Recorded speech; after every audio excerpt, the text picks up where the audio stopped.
to step outside Sure. for a minute. I'm going to go to the bathroom. You get your phone with you?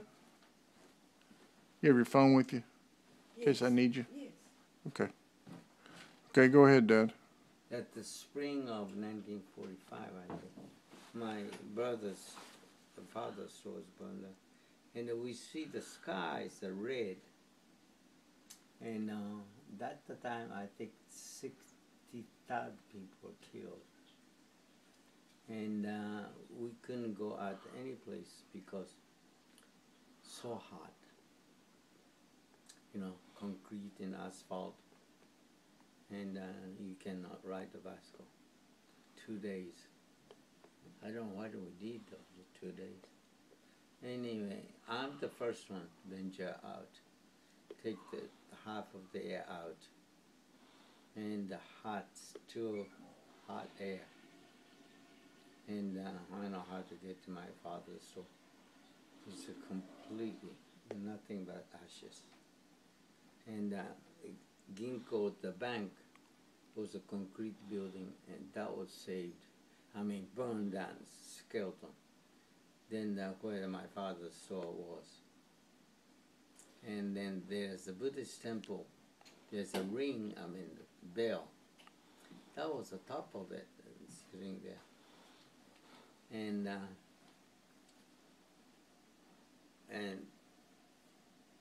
then the next door neighbors had the basement. He went to the basement to save himself. He came out of the ground. When I saw him, I was shocked. He was smoke with a black color, like a chimney man. And I didn't recognize him. And then I saw, I think I told you, 4, 5, maybe 100 yards away, and about 3 people waving at me. So I waved back. They kissed, that's waving, they come. So I went over there, they're eating rice. Because I was starved to death. I said, where did you get this much rice? And he was a restaurant owner across from my father's store. And he knew the house was burned. And that time, the government required each individual house has a concrete container. I imagine hold at least 100 gallons of water. 100 gallons of water is nothing. But everybody have to have that in front of it. And then nobody changed water. And the water is colored green color. It's all just terrible looking. But this guy, knowing that his house was burned, the last thing he did was there's a big sack full of rice. Put into that, container with that rotten water. And because of the house was burned, the heat, and they cooked the rice. So that's what they were eating. And so I ate too. And then I cannot remember how we decided clean up. We started cleaning up later. Then the last bombing was sometime in May or so. My father has some kind of intuition. He kept saying, maybe tonight is the night that they will drop bomb right here. Means another resident, Horinochi. So he said, everybody get up. And then we got up. In June, a hot day, we didn't have any new clothes, old clothes. But you had to put up as many as layer of the clothes possible because of the heat. If you had, without the shorts or something, hot air to burn your skin. So you cover the skin. I had the 4 or 5 layer of clothes. It's get too hot. Put the water, and there's no water, just peel off. Save. So this was, we were up until 2, and started bombing, dropping incendiary bombs all over. Sit down. And everybody finally went to bed. My father said, this is over. let's go to bed. But next brother and I, Tachan we call, he and I, let's stay up a little while. We were right outside, and then, oh, maybe this is it. Let's go to bed. Then we saw one B29, that's the bomb. That's the biggest bomber, B29. And I heard the sound, because we didn't hear it, and searchlight to quote the thing, come to the right dead center, flying toward our house. And we were told to count and put the finger at the airplane, come to 45-degree angle. This is a 90, up 90. And then when you did it, 45 minutes, airplane coming, growing gradually. You think that about 45 degrees, then you have to count. And 10 seconds, within a 10 seconds, if you don't hear anything, it's okay. So he and I did the same thing. 1, 2, 3, 4, 5, 6, 7, 8. Around that time, I saw flashing light, sparkling coming down. Then that the incendiary bomb is coming at 6, 8 of them. They explode in mid-air to separate them. And separation is just a flashlight type of light. No noise, just a flash. And I cannot even count how many. All over. Oh, I know they're coming. Then, that time, we cannot go anywhere, no place to hide.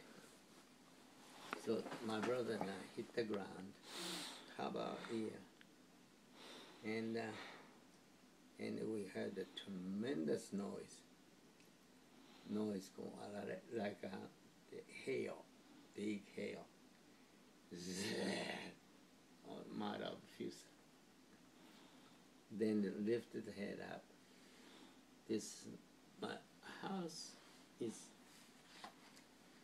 My house is here, and there's a big yard, and there is another house there, and beyond that the street, and this is street.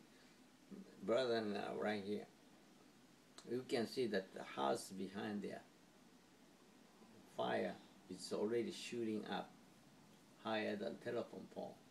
So my brother and I run from there, front to go around it to it. And the time we got there, entire section in the fire, in the incendiary bomb, the oil, or what they do, each come in a container about this size, metal container. He hit the ground and they shoot fire higher the telephone pole. So what we saw was fire started entire section, and the people are still living. Alive. They're running in the fire. Where was your father? He was in the house. He was already, yeah. He and the rest of the family in bed. My brother and the only one that stayed up. And your father didn't hear it? Well, that time he was asleep, I guess. Well, everybody was so tired. Well, we were so used to. Not one time, every night. So we didn't hear, we couldn't even bomb exploded from here 100 yards. People get up and walk by. Nobody talks about it. Never mention anything. So used to. And then when he and I went there, then I saw enormous gust of wind started blowing from behind. And that area concrete, but the concrete already burned. The dust create the enormous air, fire sucking into. And by mistake, brother and I turned the face toward the wind.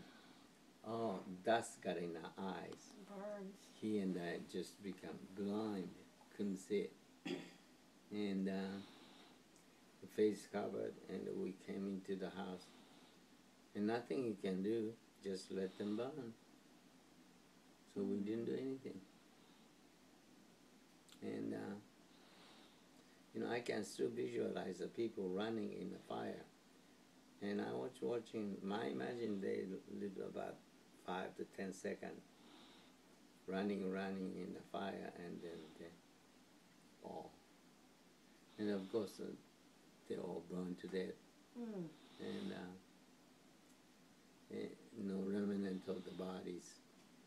And your brother? What? Where did your brother? He was with you. He was with me. None of us are killed, luckily. Yes. None of the siblings. And we are lucky. And another scary thing that I still remember was the last year of the war, at the B29 bombing air raid start 10 o'clock at night, continue until 5 o'clock in the morning, so that people have to wait. Then early in the morning, and the fighter comes in.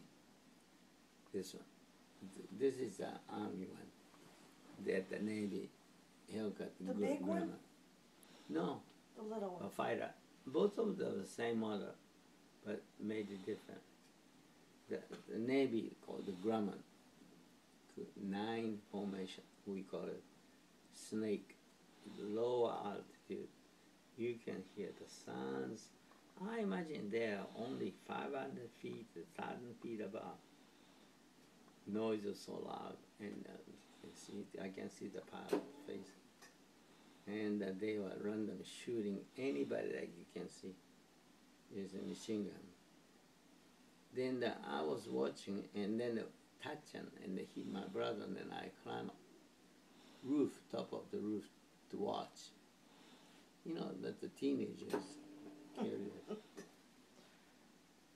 So he and I were climbing up with the ladder and the top of the roof, and watching it. They are going to Nakajima Air Base. They are dropping a bomb. This is what I want